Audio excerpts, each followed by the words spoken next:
Kasi kung titingnan ninyo, pinaghanda pa kayo ng nanay at tatay ninyo. Tandaan ninyo, itong baon na to, hindi lang to baon. Pagmamahal.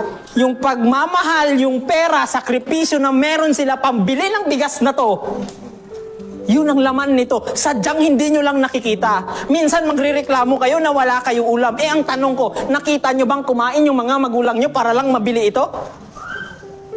Tapos sabihin nyo ngayon, relationship goals. Hoy! That's why, tingnan ninyo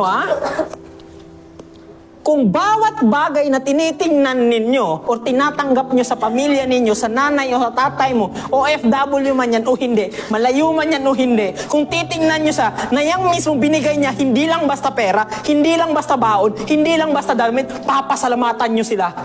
Kasi alam ninyo na yung binigay sa inyo, hindi lang yan basta baon, hindi lang yan basta pera, kundi pagmamahal, effort.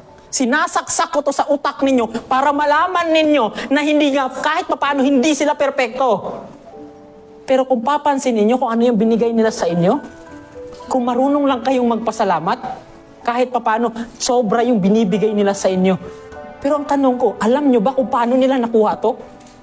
Subukan nyo ba, Sabado-Linggo, sumama kayo sa kanila? Pero hindi, uunahin sino? Si barkada, si jowa. Tapos ngayon magagalit kayo sa kanila.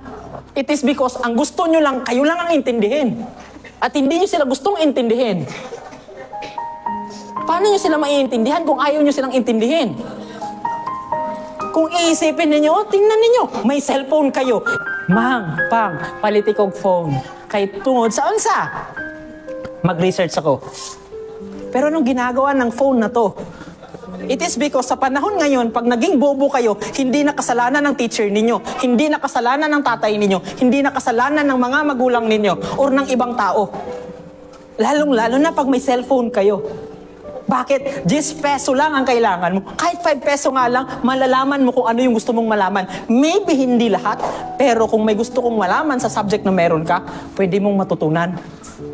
But you choose nang i-research ninyo sa halip na i-grow yung sarili ninyo.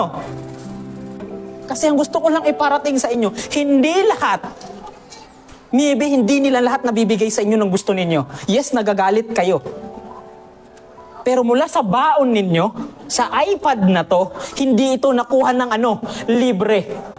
Pero dahil kahit papano hindi kayo marunong magpasalamat, hindi kayo marunong mag-appreciate, ang tingin nyo sa kanila, sobrang sama nila. Kulang na kulang sila. Pero pinapaalala ko sa inyo na please naman, isama ninyo sa pangarap ninyo ang tatay at sa kananay ninyo, hindi yung jowa ninyo.